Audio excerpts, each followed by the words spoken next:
Assalamualaikum warahmatullahi wabarakatuh dan selamat sejahtera. Pada hari ini kita akan fokus kepada satu lagi subtopik dalam matematik KSSM menengah rendah, iaitu melukis dan mentafsir graf fungsi kuadratik.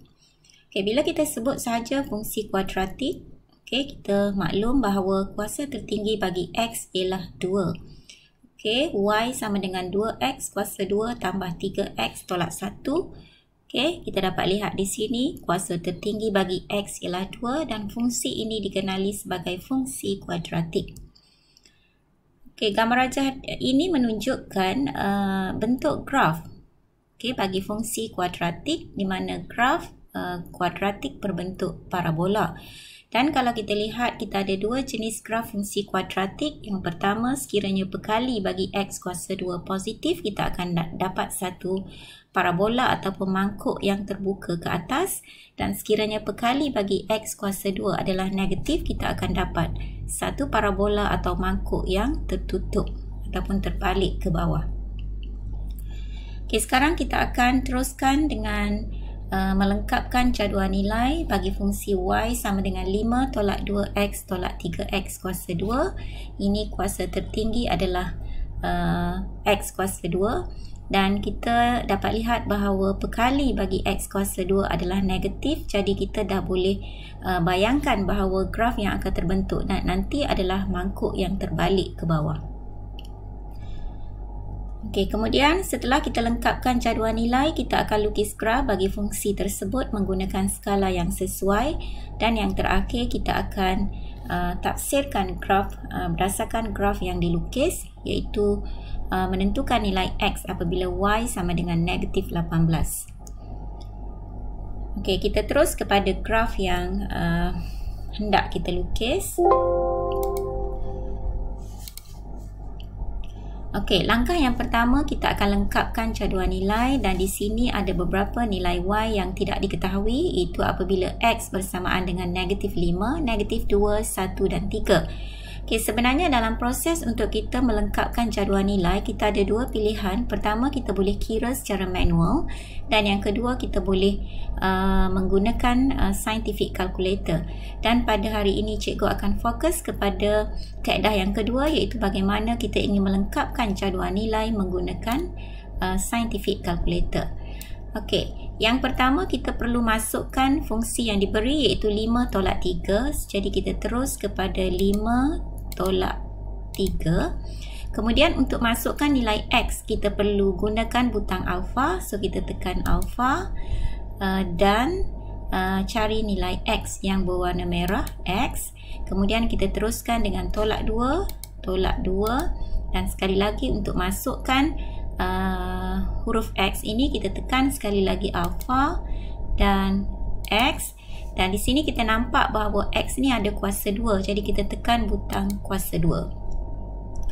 Sekarang kalau kita lihat pada skrin kalkulator, kita dah complete lah memasukkan fungsi Y sama dengan 5 tolak 3X tolak 2X kuasa 2. Dan untuk dapatkan nilai Y, kita guna butang calculate. Kita tekan calculate, kalkulator akan tanya X sama dengan berapa. So kita pilih nilai yang pertama, negatif 5. Negatif 5 sama dengan nilainya ialah negatif 30. So kita boleh masukkan di ruangan Y negatif 30.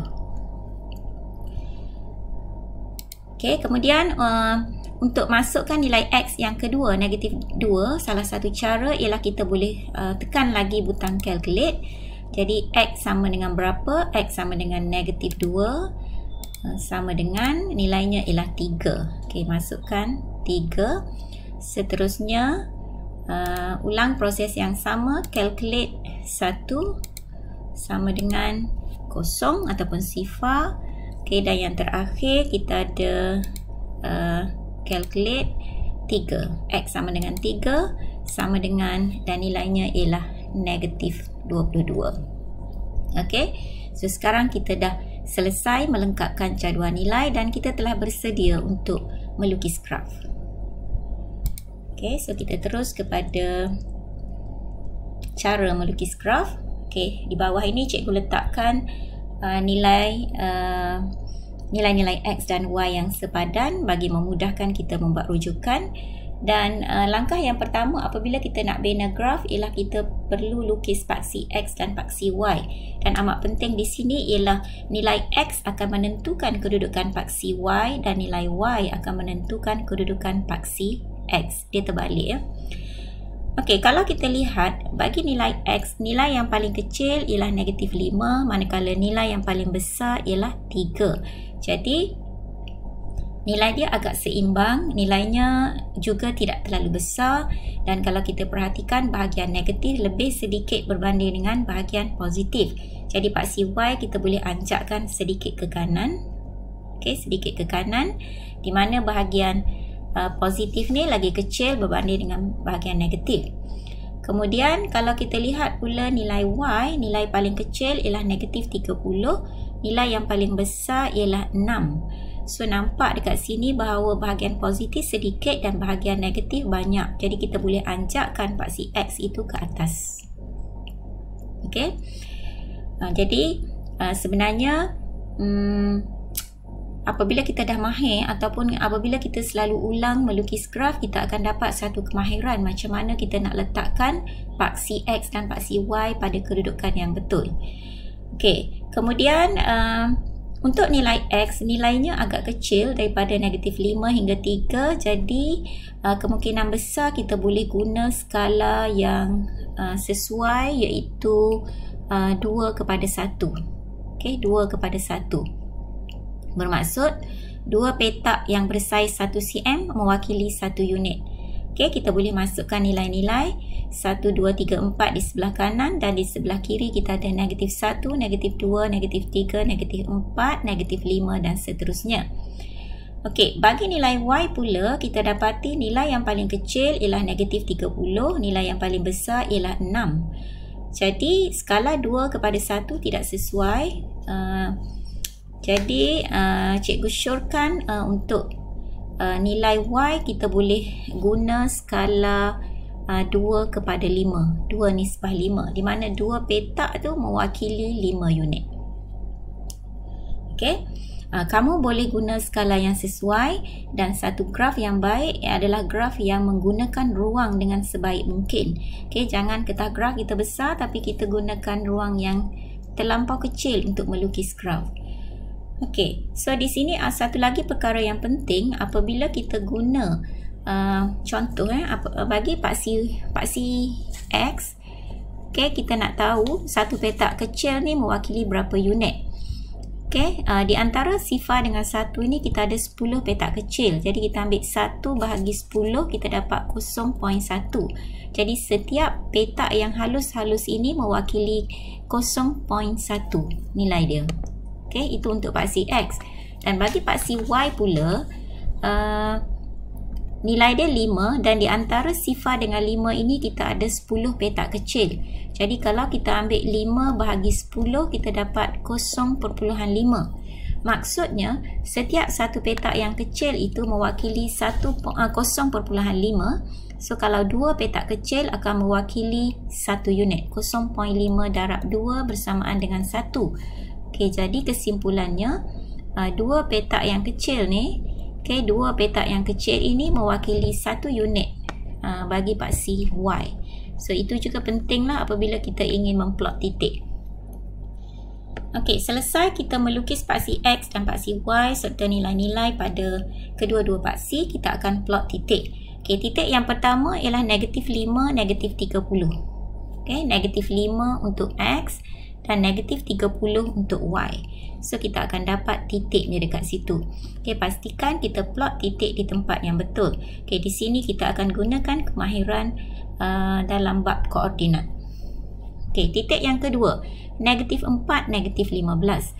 Okey, negatif 4 untuk X, negatif 15 untuk Y. Kebetulan nilainya cantik betul-betul di atas paksi. Okey, yang ketiga kita ada negatif 3, negatif 4. So negatif 3 untuk X dan negatif 4. Okey, ini negatif 5. So kita tolak 2 petak lah, sebab 2 petak tu mewakili 1 unit. Okey, so kita dapat negatif 3, negatif 4.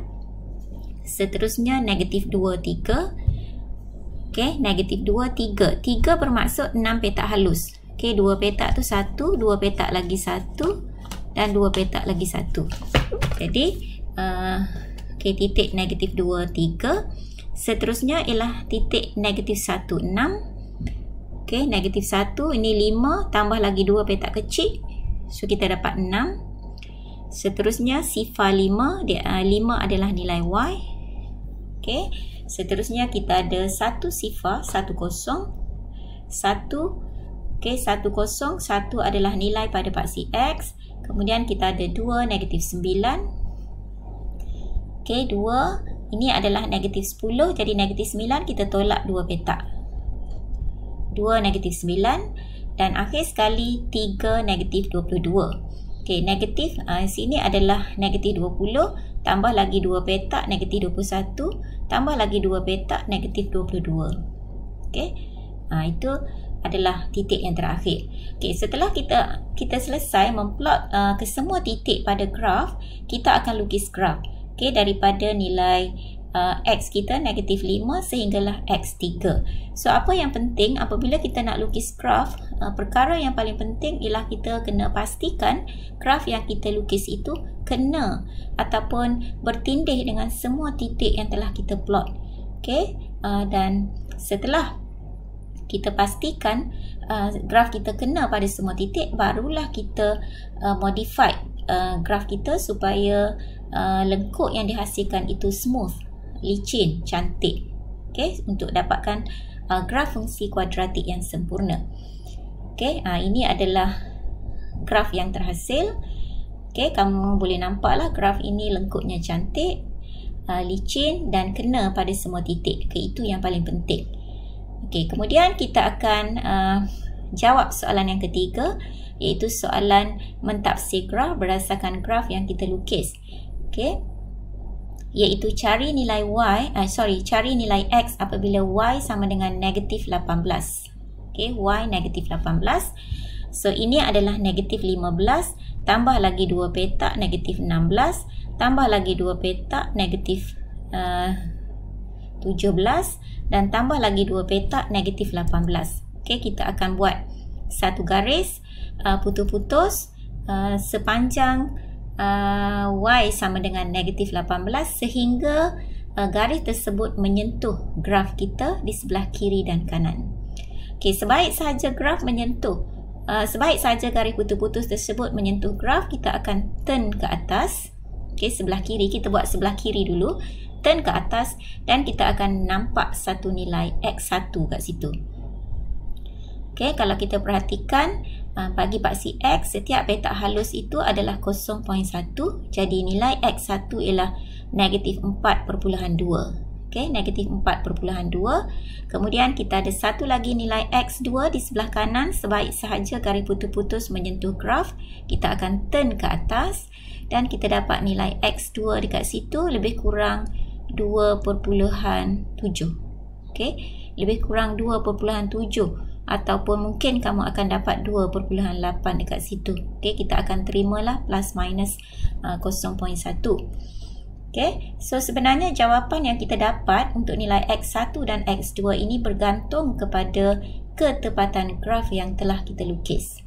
Okey, so ini adalah satu contoh bagaimana kita melengkap jadual nilai, melukis graf dan seterusnya mentafsir graf berdasarkan graf yang telah kita lukis.